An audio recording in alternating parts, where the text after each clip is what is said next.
Hi everyone, my name's Kev, welcome back to KG Graves. Today we're at Lawnswood Cemetery in Adel, West Yorkshire, and we're here to visit the grave of the professional snooker player Paul Hunter, who was sadly taken too soon. More information coming up about Paul shortly, but as usual, if you like the video, give it a thumbs up, subscribe to the channel and hit that notification bell. Thanks for watching. That's it, he knows it. Benson and Hedges Masters champion, Paul Hunter.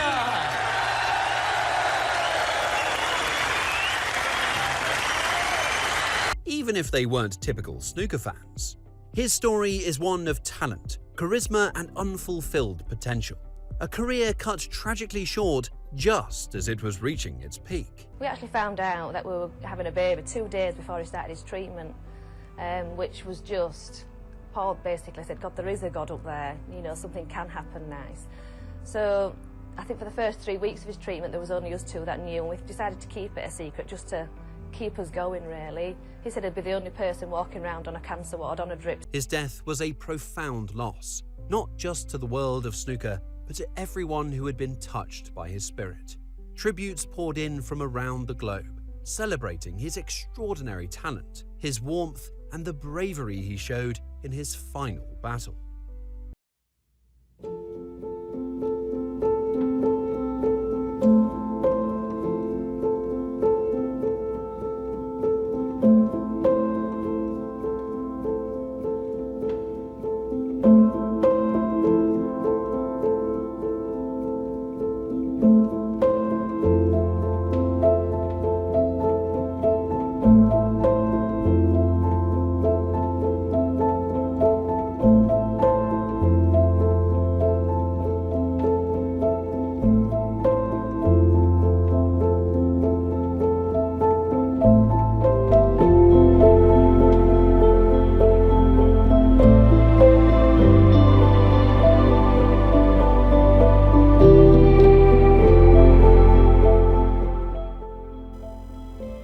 Paul Allen Hunter was born on the 14th of October 1978 in Leeds, West Yorkshire, England, to parents Alan and Christina.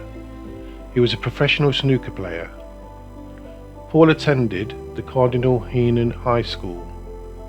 He played snooker alongside his father, Alan, at a young age and won many amateur junior events, including the English Doubles Championship, which he won aged 14 with fellow Yorkshireman Richard Brooke. After leaving school at 14 to spend more time playing snooker, he often travelled to Bradford to practice alongside professional players such as Joe Johnson. He was the runner-up at the 1995 English Amateur Championship, losing 7-8 to David Gray in the final. Paul made his professional debut in July 1995 at age 16. 4 months after making his professional debut, Paul reached the second round of the 1995 UK Championship by defeating Alan McManus, the 6th highest ranked player in the snooker world rankings, 9-4. Aged 17, he reached the semi-finals of the 1996 Welsh Open, the youngest player to appear at this stage of a ranking event, by defeating the world champion Stephen Hendry in the last 16. He also reached the quarter-finals of the 1996 UK Championship, where he completed a whitewash of Willie Thorne 9-0. He reached the last 16 stage of the 1997 Grand Prix, but was later disqualified for testing positive for cannabis. He was fined £4,550 and docked the entirety of the ranking points he had earned at the event. The following year, he won his first ranking tournament at the 1998 Welsh Open, defeating John Higgins 9-5 in the final. For 1998, he was named the Snooker Writers Association's Young Player of the Year. Paul played in the main stage of the World Snooker Championship for the first time in 1999, but lost 8-10 in the first round to Stephen Hendry, the eventual champion. His performance that season elevated him to 12th in the 1999-2000 world rankings.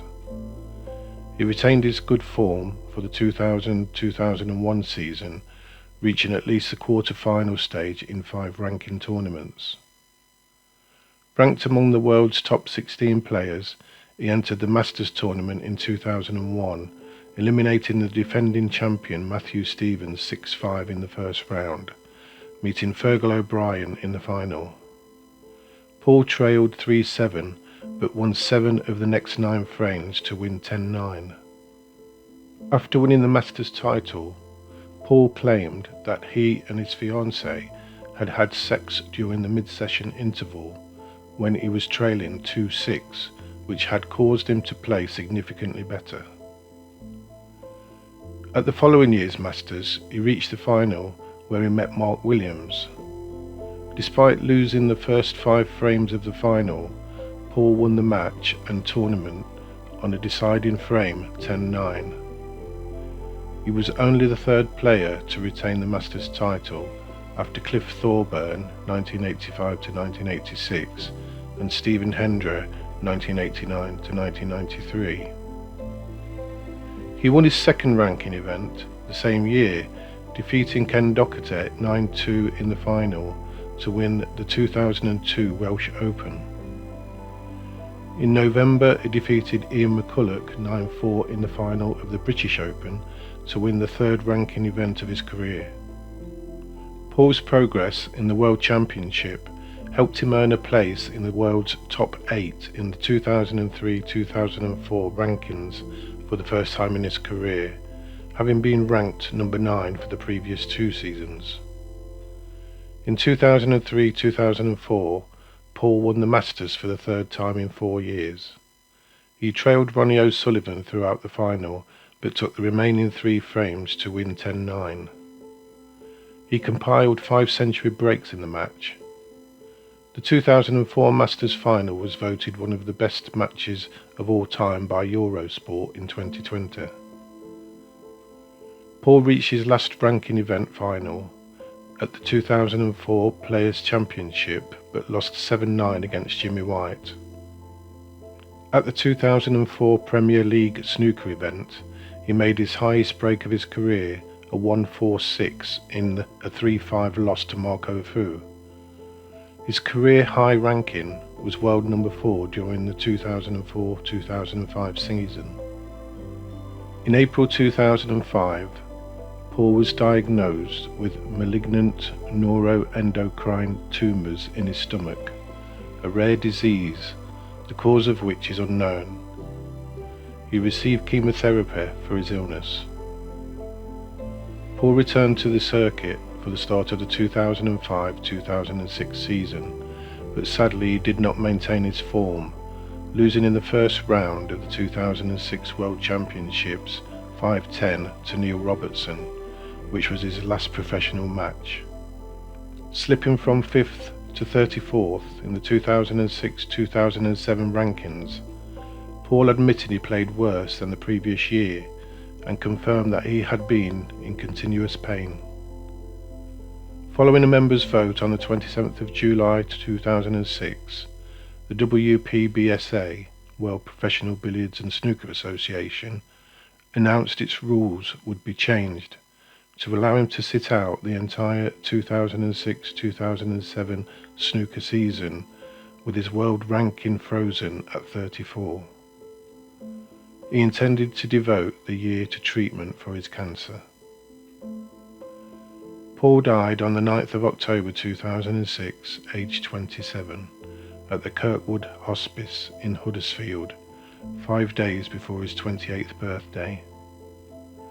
Prior to the Premier League snooker matches on the 12th of October 2006, players, referees and commentators stood for a moment of silence to remember him. His funeral took place on the 19th of October 2006 at Leeds Parish Church. Many snooker players attended the ceremony, and his best friend, Matthew Stevens, was pallbearer at the service. Following his death, fellow snooker professionals led immediate calls for the Masters Trophy to be named in Paul's memory. The idea was ruled out at the time, but in 2007, the then non-ranking Firth German Open, a tournament first won by Paul in 2004, was renamed the Paul Hunter Classic in his honour. The same year, the Amateur English Open tournament was renamed the Paul Hunter English Open. On the 20th of April 2016, the World Snooker Chairman, Barry Hearn, committed to renaming the Masters Trophy in Paul's honour, stating that the organisation had messed up by not doing this sooner. Paul was posthumously awarded the BBC Sports Personality of the Year Helen Rollason Award in 2006, and his widow, Lindsay, accepted the award on his behalf.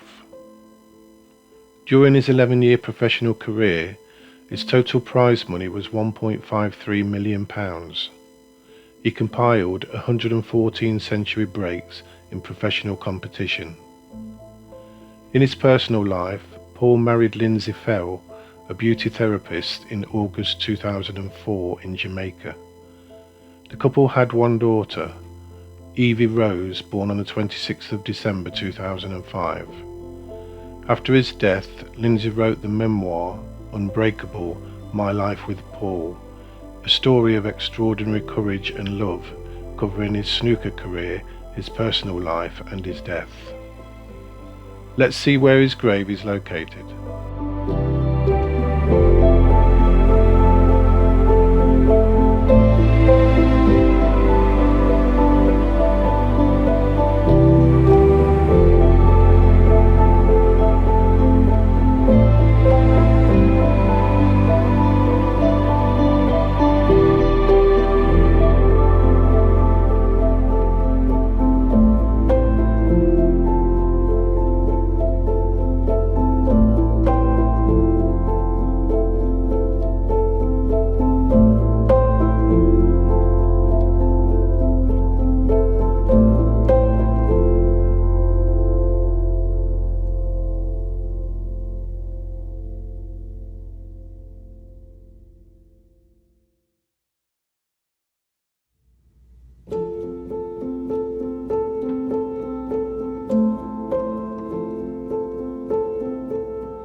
So there you have it, the final resting place of Paul Hunter, professional snooker player.